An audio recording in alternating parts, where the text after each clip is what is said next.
3 of Gossip Girl, a novel. S is back. Hello, hello, hello, Blair's mother crowed, kissing the smooth, hollow cheeks of each Vander Woodson. Kiss, kiss, kiss, kiss, kiss, kiss. I know you weren't expecting Serena, dear, Miss Vander Woodson whispered in a concerned, confidential tone. I hope it's all right. Of course, yes, it's fine, Miss Waldorf said. Did you come home for the weekend, Serena? Serena van der Woodsen shook her head and handed her vintage Burberry coat to Esther, the maid. She pushed her strained blonde hair behind her ear and smiled at her hostess. When Serena smiled, she used her eyes, those dark, almost navy blue eyes. It was the kind of smile you might try to imitate, posing in the bathroom mirror like an idiot. The magnetic, delicious, you can't stop looking at me, can you? Smile supermodels spend years perfecting. Well, Serena smiled that way without even trying. No, I'm here too, Serena started to say. Serena's mother interrupted hastily. Serena had decided that boarding school is not for her, she announced, patting her hair casually, as if it were no big deal. She was the middle-aged version of utter coolness. The whole Vander Woodson family was like that. They were all tall, blonde, thin, and super poised, and they never did anything play tennis, hail a cab, eat spaghetti, go to the toilet without maintaining their cool. Serena especially. She was gifted with the kind of coolness that you can't acquire by buying the right handbag or the right pair of jeans. She was the girl every boy wants and every girl wants to be. Serena will be back at Constance tomorrow, Mr. van der Woodsen said, glancing at his daughter with steely blue eyes and an owl-like mixture of pride and disapproval that made him look scarier than he really was. Well, Serena, you look lovely, dear.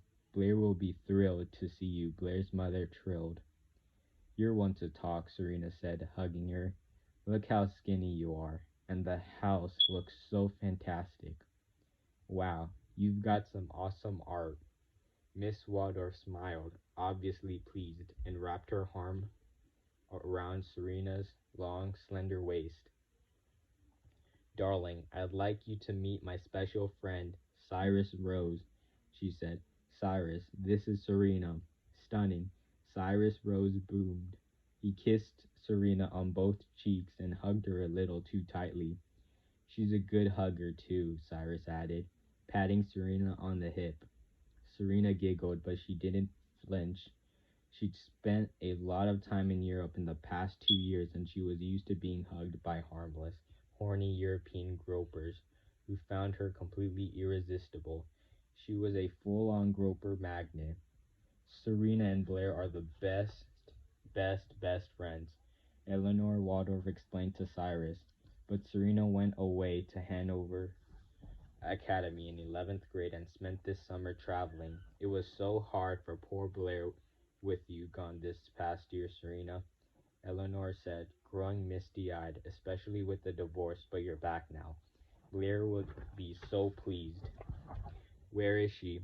Serena asked eagerly, her perfect pale skin glowing pink with the prospect of seeing her old friend again.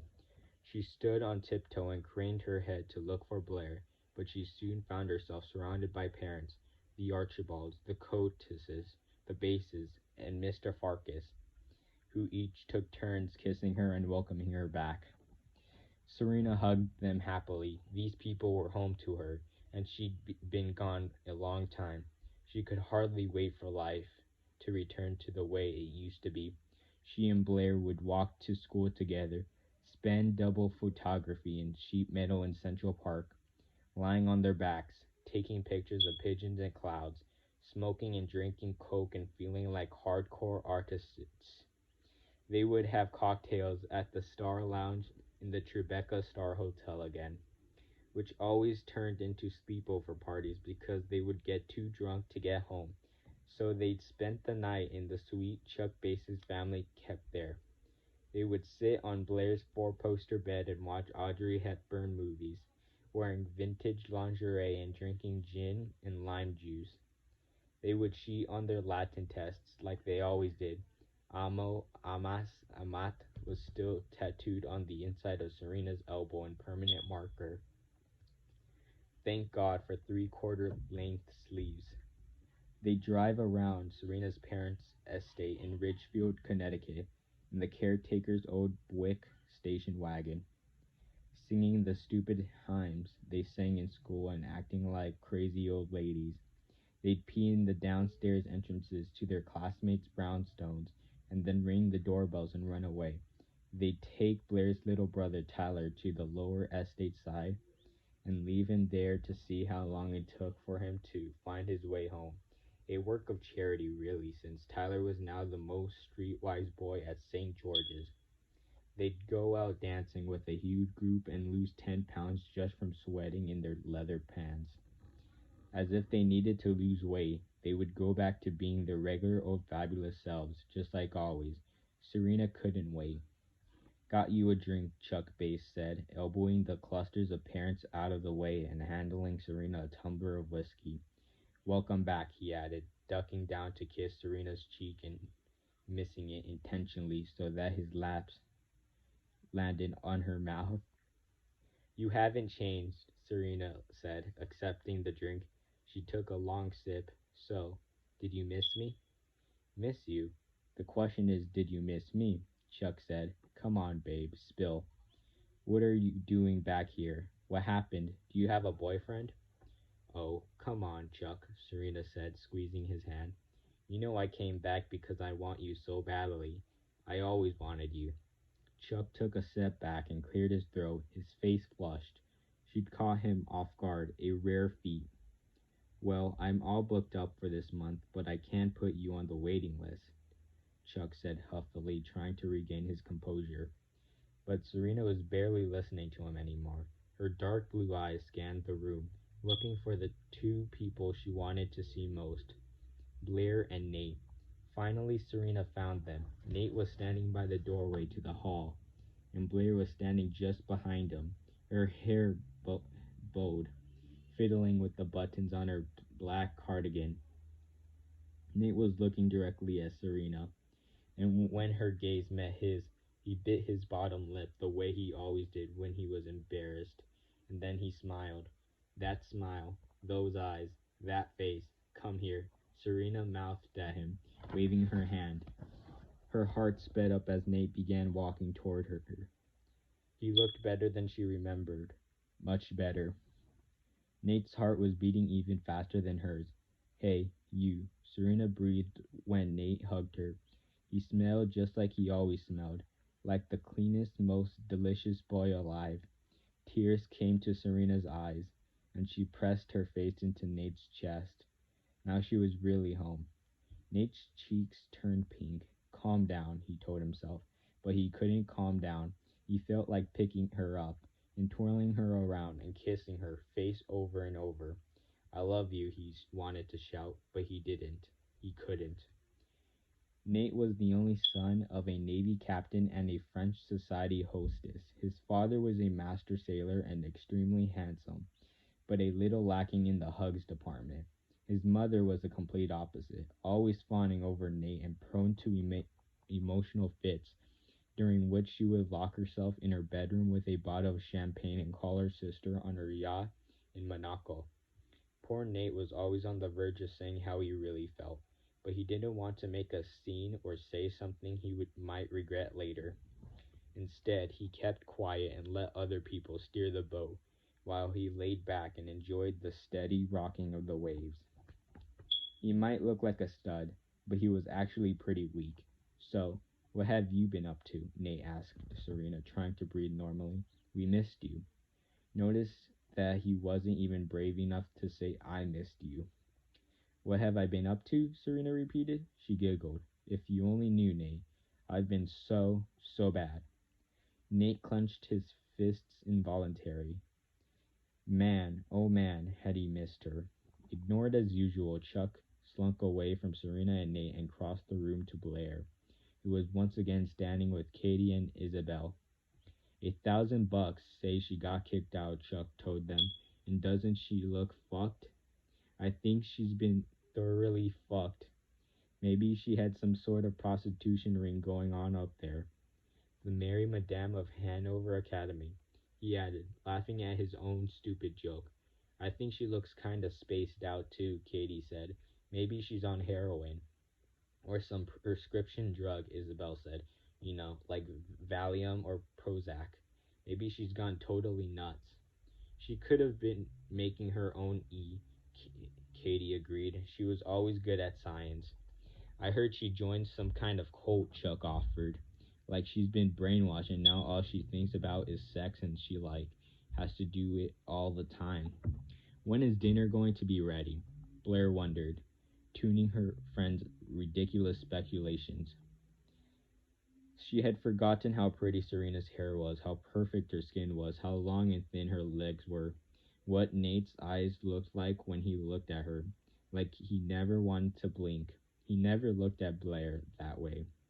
Hey Blair, Serena must have told us she was coming back, Chuck said. Come on, tell us, what's the deal? Blair stared back at him blankly, her small fox-like face turning red. The truth was, she hadn't really spoken to Serena in over a year. At first, when Serena had gone to boarding school after sophomore year, Blair had really missed her. But it soon became apparent how much easier it was to shine without Serena around. Suddenly, Blair was the prettiest, the smartest, the hippiest, most happening girl in the room. She became the one everyone looked to, so Blair stopped missing Serena so much.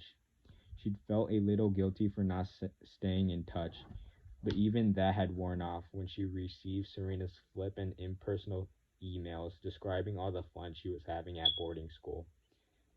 Hitchhiked to Vermont to go snowboarding and spent the night dancing with the hottest guys. Crazy night last night. Damn, my head hurts. The last news Blair had received was a postcard this past summer. Blair, turned 17 on Bastille Day. France rocks. Miss you. Love, Serena, was all it said. Blair had tucked the postcard into her old Fendi shoebox with all the other mementos from their friendship. A friendship she would cherish forever, but which she thought of as over until now. Serena was back. The lid was off the shoebox, and everything would go back to the way it was before she left. As always, it would be Serena and Blair, Blair and Serena, with Blair playing the smaller, fatter, mousier, less witty best friend of the blonde Uber girl, Serena van der Woodsen. Or not if Blair could help it. You must be so excited Serena's here, Isabel chirped. But when she saw the look on Blair's face, she changed her tone. Of course, Constance took her back. It's so typical. They're too desperate to lose any of us. Isabel lowered her voice. I heard last spring Serena was fooling around with some townie up in New Hampshire. She had an abortion, she added. I bet it wasn't her first one either, Chuck said. Just look at her. And so they did. All four of them looked at Serena, who was still chatting happily with Nate. Chuck saw the girl he'd wanted to sleep with since he could remember wanting to sleep with girls. First grade, maybe? Katie saw the girl she'd been copying since she started shopping for her own clothes. Third grade? Isabel saw the girl who'd gotten to be an angel with wings made out of real feathers at the Church of the Heavenly Rest Christmas pageant, while Isabel was a lowly shepherd and had to wear a burlap sack. Third grade again, both Katie and Isabel saw the girl who would inevitably steal Blair away from them and leave them with only each other, which was too dull to even think about. And Blair saw Serena, her best friend, the girl she would always love and hate, the girl she could never measure up to and had tried so hard to replace, the girl she'd wanted everyone to forget. For about 10 seconds, Blair thought about telling her friends the truth. She didn't know Serena was coming back. But how would that look? Blair was supposed to be plugged in. And how plugged in would she sound if she admitted she knew nothing about Serena's return, while her friends seemed to know so much? Blair couldn't very well stand there and say nothing. That would be too obvious. She always had something to say. Besides, who wanted to hear the truth when the truth was so incredibly boring? Blair lived for The drama. Here was her chance. Blair cleared her throat. It all happened very suddenly, she said mysteriously. She looked down and fiddled with the little ruby ring on her middle finger of her right hand. The film was rolling, and Blair was getting warmed up. I think Serena's pretty messed up about it, but I promised her I wouldn't say anything, she added. Her friends nodded as if they understood completely. It sounded serious and juicy, and best of all, it sounded like Serena had confided everything to Blair. If only Blair could script the rest of the movie, she'd wind up with a boy for sure. And Serena could play the girl who falls off the cliff and cracks her skull on a rock and is eaten alive by hungry vultures, never to be seen again. Careful, Blair, Chuck warned, nodding at Serena and Nate, who were still talking in low voices over by the wet bar, their eyes never straying from each other's faces. Looks like Serena's already found her next victim.